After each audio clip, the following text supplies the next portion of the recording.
Chief Secretary Matthew Cheung held a press conference with other senior officials to elaborate on the initiatives in the 2017 policy address. In formulating the policy blueprint, Mr. Cheung said the government took an unprecedented step to review the poverty alleviation measures.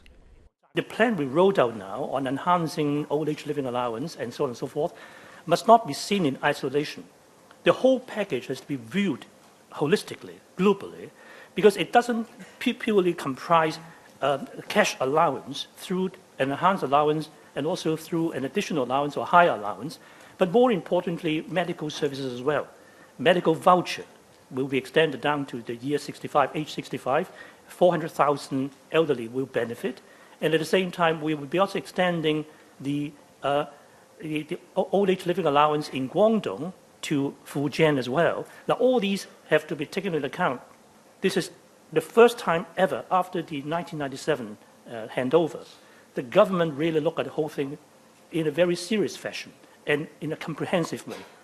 Mr. Cheung said the government's proposal to progressively abolish the Mandatory Provident Fund's offsetting arrangement of severance or long service payment systems with the fund contribution have to balance the interests of employers and employees.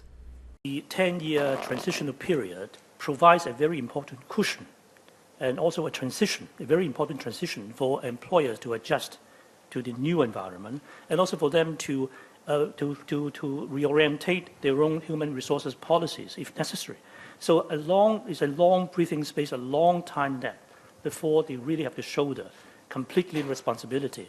As I said, this is unprecedented, and we're prepared to really shoulder the responsibility this time for the government because of given the unique circumstances of the case, and also particularly bearing in mind the many SMEs in Hong Kong, their affordability. So we've balanced, in fact, the whole equation. It's the interests of employees on the one hand, and at the same time affordability of our many small and medium enterprises in Hong Kong.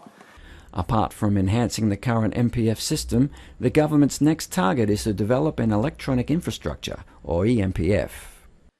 Secretary for Financial Services and the Treasury, Professor Casey Chan, said this seeks to lower the operating costs of MPF providers, allow employers and scheme members to deal with various MPF matters more conveniently and efficiently, and provide scheme members with more flexibility and better quality services.